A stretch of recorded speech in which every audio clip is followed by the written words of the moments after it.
Police स्टेशनचे rate सांगू काय मी? प्रत्येक माणसाच्या पाठी दलाल किती पैसे देतो ते? महानगरपालिकेचे रेट सांगू काय मी? ज्या भागामध्ये ते नेतृत्व करतायत त्यांनी तिथली इन्फॉर्मेशन आम्हाला द्यावी. नक्कीच त्याच्या आधारे आम्ही कारवाई करू. काही अडचण नाही. पोलिसांच्या कारवाई होतच आहेत.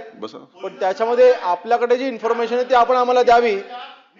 आपण जे मुद्दे उपस्थित केले आपल्याकडे असतील तर द्या म्हटले आपण द्यावी ना, आम्ही कारवाई करू त्याच्यावरती. महाविकास आघाडी असताना 2.5 वर्षामध्ये काय काय दिवे लावलेत, काय काय गोष्टी केलेल्या आहेत, या मला आता सभागृहामध्ये आता मला ते बोलून मला वेळ घालवायचा नाही. सभापती महोदय, हा विषय प्रवीण दरेकर साहेबांनी आणला त्याबद्दल खरोखर त्यांचं मी आभार मानतो. का? हा विषय काय राजकीय नाहीये. हा देशाच्या राष्ट्रीय सुरक्षतेचा विषय आणि देशाची राष्ट्रीय सुरक्षता प्रथम आहे. त्याच्या बाबतीत कुठलाही कॉम्प्रोमाइज होऊ शकत नाही. परंतु हे जे काय आता सांगतायत गृहराज्यमंत्री की केंद्र सरकारचा इनपुट, त्याच्यावरती कारवाई, मग कशा प्रकारची कारवाई होते, कशा प्रकारची कारवाई होते नाही.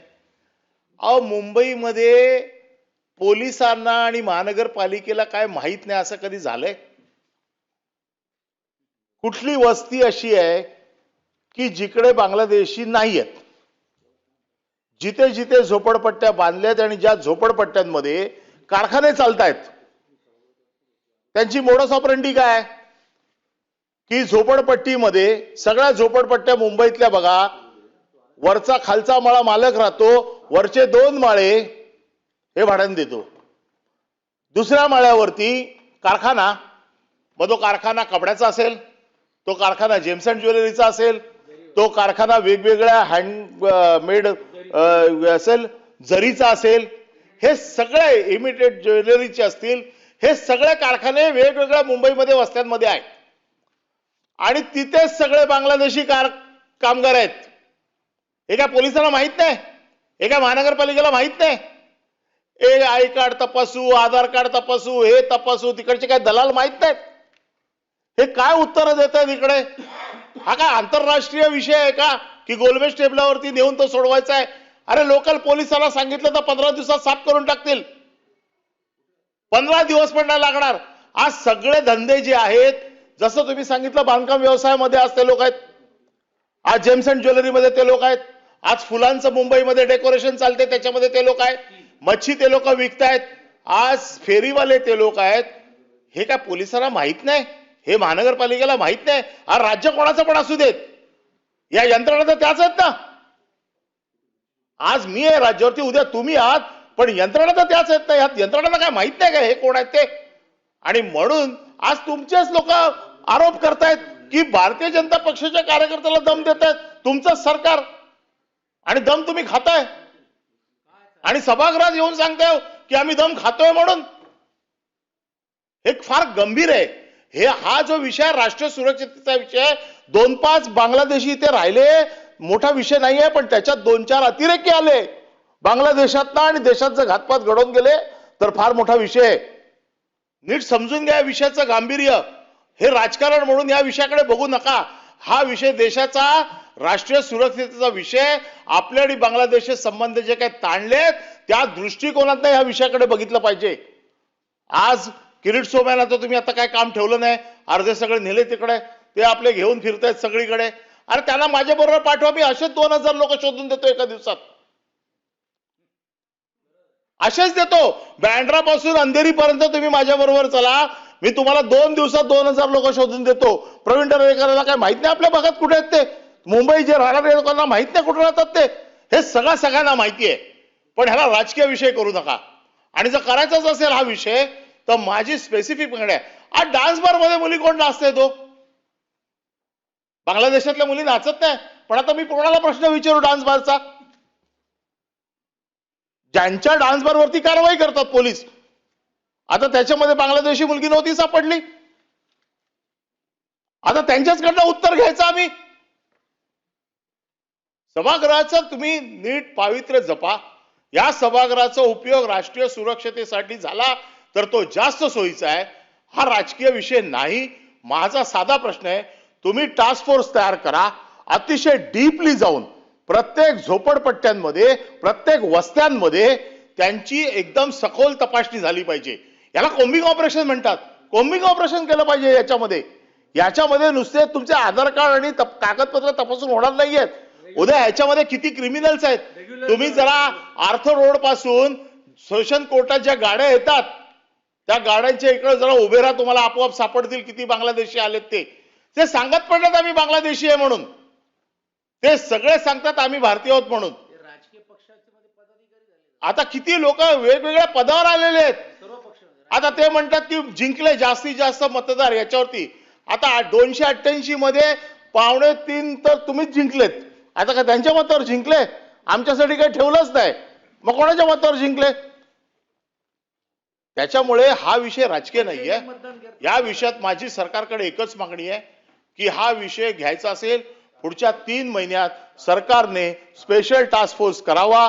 त्या टास्क फोर्सच्या माध्यमातून जेवढ्या झोपडपट्ट्या आहेत मुंबईतल्या, मुंबई असेल, मीरा रोड असेल, ठाणा असेल, कल्याण डोंबिवली असेल, आता सगळं हळूहळू तरी मुंबईच्या बाहेर हातपाय पसरायला सुरुवात केलेली आहे. त्याच्यामुळे ह्या झोपडपट्ट्यामध्ये विशेषतः ज्या झोपडपट्ट्या 1 माळ्यापेक्षा 5 माळ्यापर्यंत आहेत, या सगळ्या झोपडपट्ट्यांची तुम्ही स्पेशल कॉम्बिंग करा आणि त्या स्पेशल कॉम्बिंग ऑपरेशन मध्ये तुम्हाला हे सगळे सापडतील आपोआप. बाहेर कुठे शोधायला जायची गरज नाही. पोलीस स्टेशनचे रेट सांगू काय मी? प्रत्येक माणसाच्या पाठी दलाल किती पैसे देतो ते महानगरपालिकेचे रेट सांगू काय मी? आणि हे जर झालं नाही तर पुढच्या अधिवेशनामध्ये आम्हाला बांगलादेशींना मुंबईमध्ये ठेवण्यासाठी महानगरपालिका आणि पोलीस यांचं दरपत्रक आम्हाला जाहीर करावं लागेल. आणि म्हणून माझी सरकारकडे विनंती आहे, पण सरकारने देखील याचा गांभीर्याने विचार केला पाहिजे. केंद्र सरकार भिंती बांधणार, कुठे भिंती बांधणार तुम्ही? भिंतींसाठी तुम्ही फंड आणताय, या भिंती बांधणार कुठे? मुंबईमध्ये कुठे अशी भिंत आहे की जिथे बांधली तर बांगलादेशी येणार नाही? आता तर दादर मध्ये ताईंनी सांगितलं की दादर मध्ये बांगलादेशी आहेत. भिंत बांधणार कुठे तुम्ही दादर मध्ये?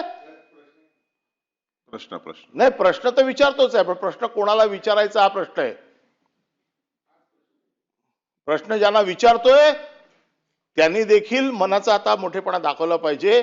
त्यांच्याकडनं पण अशी कुठली कृती नाही झाली पाहिजे ज्याच्यामुळे या विभागात त्यांना प्रश्नाला उत्तर देताना त्याला देखील 10 वेळा विचार करायला पाहिजे की मी फार स्वच्छ मनाने आणि साफ मनाने प्रश्नाचं उत्तर देतोय. आणि म्हणून माझा स्पेसिफिक प्रश्न आहे, पुढच्या 3 महिन्यात टास्क फोर्स तयार करून प्रत्येक अशा वस्त्यांची झाडाझडती घेऊन याच्यातनं बांगलादेशी शोधून याच्यातले गुन्हेगार शोधून देशाच्या सुरक्षिततेला धोका होणार नाही याची जबाबदारी सरकार घेणार का? मंत्री महोदय. सभापती महोदय, सन्माननीय सदस्य अनिलजी परब यांनी जो प्रश्न उपस्थित केलाय, मी मगाशीच सांगितलं की आपण प्रत्येक पोलीस स्टेशनमध्ये आपण एक प्रमुख अधिकाऱ्याच्या अंडर आपण 5 कर्मचारी असे आपण टीम्स आपण ऑलरेडी नेमलेल्या आहेत. मुंबईमधल्या प्रत्येक पोलीस स्टेशनमध्ये आपण ह्या स्पेशल टीम्स फक्त बांगलादेशींच्या वरती ह्या कारवाई आपण करतोय आणि या ATS आपण सोबत घेऊन करतोय. आपल्या संयुक्त कारवाई आहेत. त्यांच्या म्हणण्यावरनं असं जाणवतंय की त्यांच्याकडे भरपूर इन्फॉर्मेशन आहे आणि कुठे कुठे मुंबईमध्ये बांगलादेशी राहतात. माझ्या माहितीप्रमाणे ते ज्या पक्षाचं काम करतात त्या भागामध्ये ते विभाग प्रमुख देखील आहेत. ज्या भागामध्ये ते नेतृत्व करतायत त्यांनी तिथली इन्फॉर्मेशन आम्हाला द्यावी. नक्कीच त्याच्या आधारे आम्ही कारवाई करू. काही अडचण नाही. पोलिसांच्या कारवाई होतच आहेत, पण त्याच्यामध्ये आपल्याकडे जी इन्फॉर्मेशन आहे ती आपण आम्हाला द्यावी. आपण जे मुद्दे उपस्थित केले आपल्याकडे असतील तर द्या म्हटले. आपण द्यावी ना, आम्ही कारवाई करू त्याच्यावरती. पोलीस तर कारवाई करतच आहे. पोलीस कारवाई करतोच आहे. आपल्याकडे जी इन्फॉर्मेशन आहे ती आम्हाला द्यावी. आणि मला वाटतं प्रश्न विचारत असताना आपण व्यक्तीला प्रश्न, आपण शासनाला प्रश्न विचारताय आणि मी इथे शासन म्हणून उत्तर देतोय. आणि शासन म्हणून आज एक गृहराज्यमंत्री म्हणून जरी असलो तरी सुद्धा मी शासन म्हणून उत्तर देत असताना शासनाची छबी कुठेही बिघडेल असं कुठलंही कृत्य मी आजपर्यंत केलेलं नाही आणि करणारही नाही. महाविकास आघाडी असताना 2.5 वर्षामध्ये काय काय दिवे लावलेत, काय काय गोष्टी केलेल्या आहेत, या मला आता मला ते बोलून मला वेळ घालवायचा नाही. परंतु सभापती महोदय, आज त्यांनीच म्हटलंय की हा प्रश्न राजकारणाचा नाही. हा प्रश्न काय आजपासून नाही.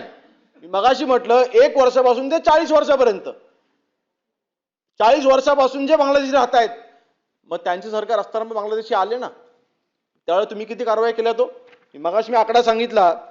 2021 ला ज्यावेळेस इथे कारवाया चालू होत्या, फक्त 109 बांगलादेशात तुम्ही हद्दपार केलेला आहे. तुमचंच सरकार होतं ना, तुमचेच मुख्यमंत्री होते, तुमचेच मुख्यमंत्री, त्यावेळेला कारवाया देखील मग कमी का होत्या?